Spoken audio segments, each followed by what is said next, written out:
First story. When a useless skill becomes useful. This happened a few years ago, but is honestly a very proud moment for me. So I'm driving home from my parents' house and it's about 5:30 to 6 o'clock in the evening on a beautiful summer night.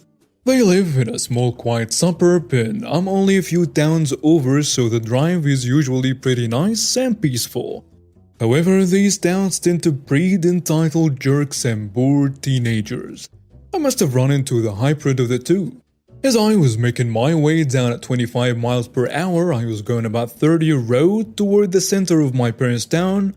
I saw one of those small Honda hatchbacks in my rear view that is really low to the ground and decked out with all kinds of nonsense. He's coming in hot and I'm thinking he's going to blow by me or something. Nope, just gets right on me, and at one point, I'm pretty sure he even tapped my bumper. I can see the stupid smirks on the faces of the driver and the passenger. We came to a stop sign and I do my best to do a full complete stop. I reach over, pull out a cigarette, light it and enjoy a drag before I start to move again. Must have taken at least 10 seconds. May not seem like a lot, but next time you're at a stop sign, wait 10 seconds and you'll see how long that is. Anyway, this aggravates him as he barely stops when he comes up to it and continues to very dangerously tailgate me. So now I try the brake tab. I pull up a little to give myself some room and hit the brakes, forcing him to slam on his. I found it funny cause he had to swerve to avoid collision, but he still does not heed his aggressive driving. The revenge. Now we get to the big four-way intersection in the middle of town. 2 to 3 lanes at each stop. He pulls up beside me, and I must have really scared him with the brake tab because he looked very flustered and wanted to say something to me.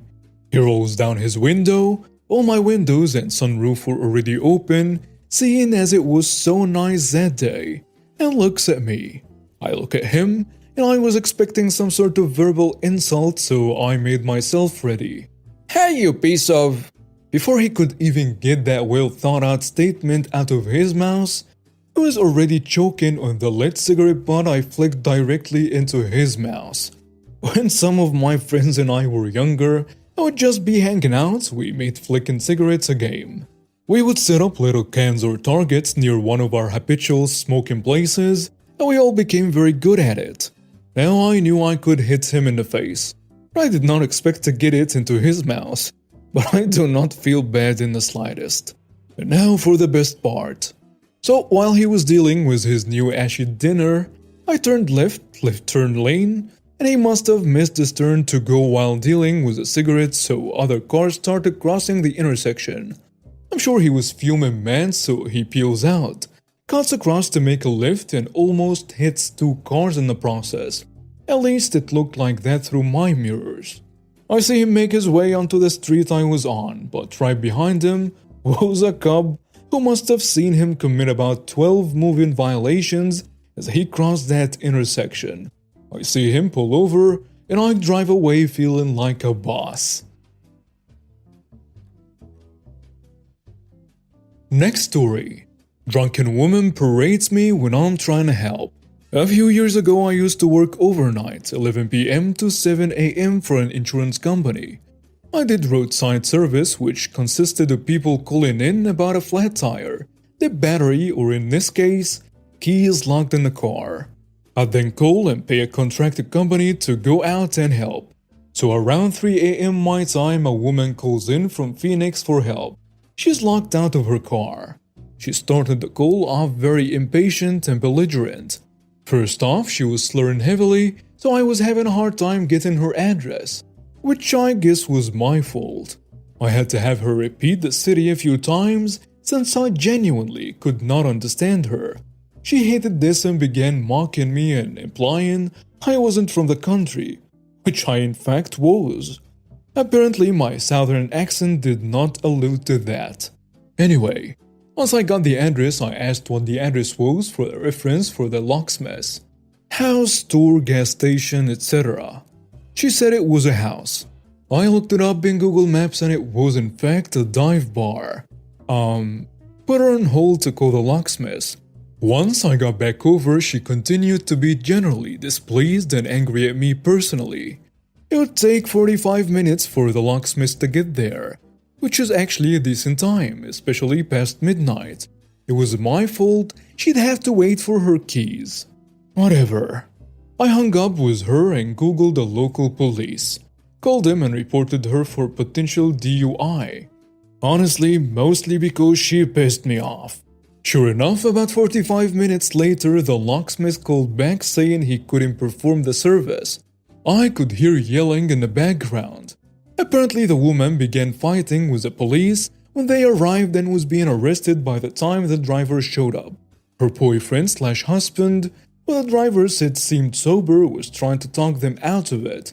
So it turns out she did have a DD. But her drunken anger made her start fighting the police that showed up.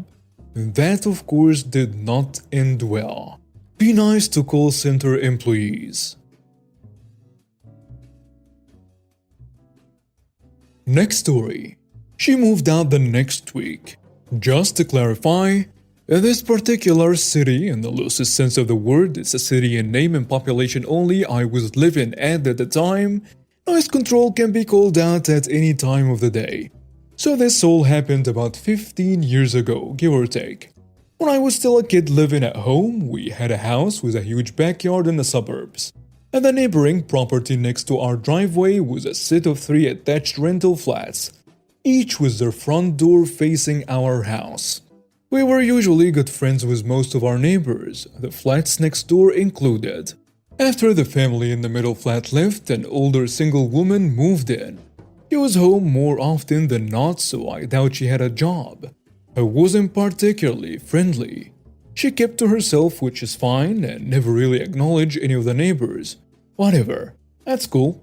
So one Saturday around midday, I was out back with the lawnmower earning myself some pocket money. Big yard. So about 20 minutes in, I was about halfway done. Suddenly, a noise control officer knocked on the door to tell us to hurry it up. They'd received a complaint, and though they thought it's ridiculous, they had to say something. It's stupid, but whatever. Now, we weren't a loud family. Not at all. No parties, screaming, anything like that. Over the next months, we kept getting visits from noise control. Always during the day, mind you. We would get visits for mowing the lawns. And even had a couple of complaints about my younger sister and I playing and hanging out in the backyard on weekends. Or in the afternoon after school. Again, we weren't all that loud.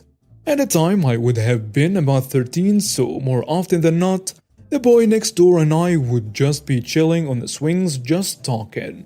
Not loud, just being outside. Now we'd never had an issue with noise.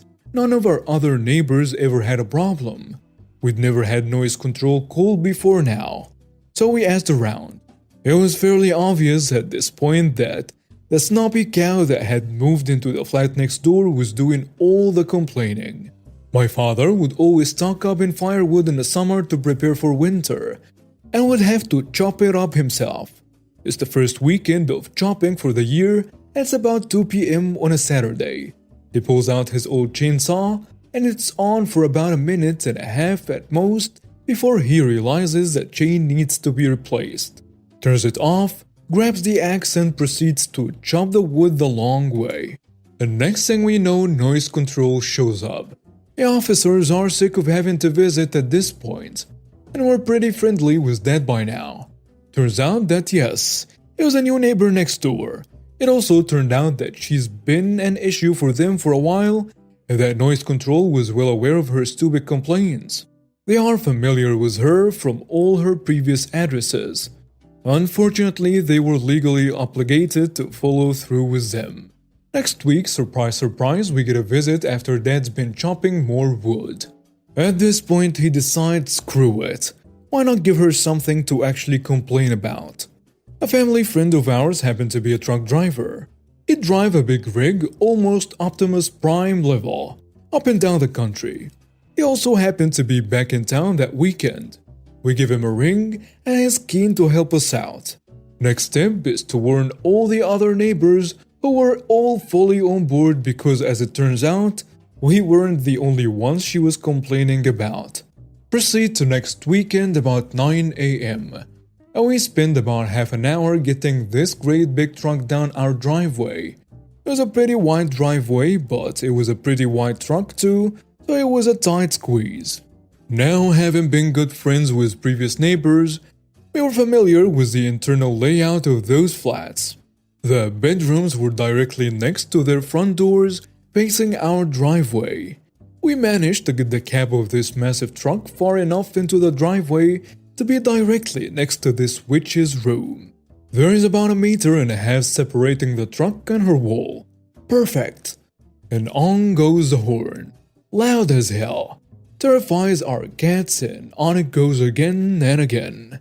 And then us kids get a turn. You could hear that thing a block away.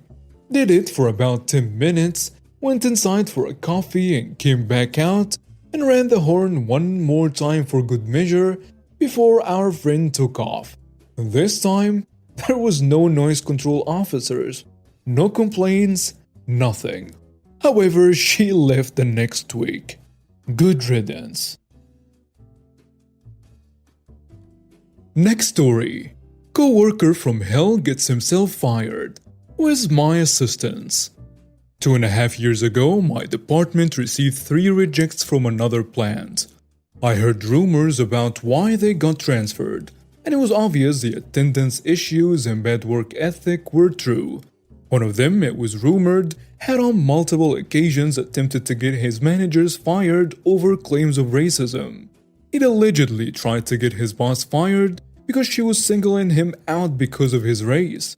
He took her to HR and they declined to act likely because her husband was the same race as him. And his claims were obviously unfounded. I found out later that he bragged about the incident to my co-worker and said he'd made advances towards her that she rejected.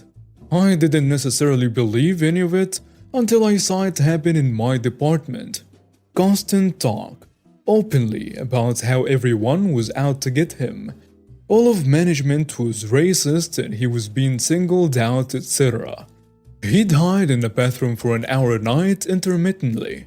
Quality issues were abundant, but everyone was afraid to write him up due to the looming threat of being taken to the HR. Complete victim complex. 25 to 30 people walking on eggshells around one guy for over 2 years because if he ever got upset about something, you'd get called into a meeting with human resources with some wild, unfounded claim about whether or not you were prejudiced towards him. It was all anyone talked about. The things he did and said on a daily basis were just baffling. It was toxic and exhausting, and after what felt like a lifetime of hating to come into work, I finally had an out. We have these really basic, meaningless quality reports we do when someone messes up and sends out wrong parts. Anytime he had one, he'd refuse to do it, and no one would call him on it for fear of retaliation. He'd done it to me several times, caused a big scene, but this time was a little different. He claimed that the previous operator had been responsible, not him. We checked the log sheet, and according to it, he was correct. But it did look like it had been altered. So I checked the cameras. I spent 2 hours checking tape. Sure enough, after being notified of the quality issue, he'd gone back and modified the log to indicate someone else was responsible. You could clearly see him change it and see when he actually started. I notified my boss, followed up with his boss, gave them timestamps and a lengthy explanation of what had occurred. This meaningless quality issue quickly became a matter of an employee forging a federal document and sabotaging the quality of a worker. They took it rather seriously. 10 days of waiting around for something to happen and no word from anyone. I was afraid they decided not to act, and then one day he just didn't come in. He was fired.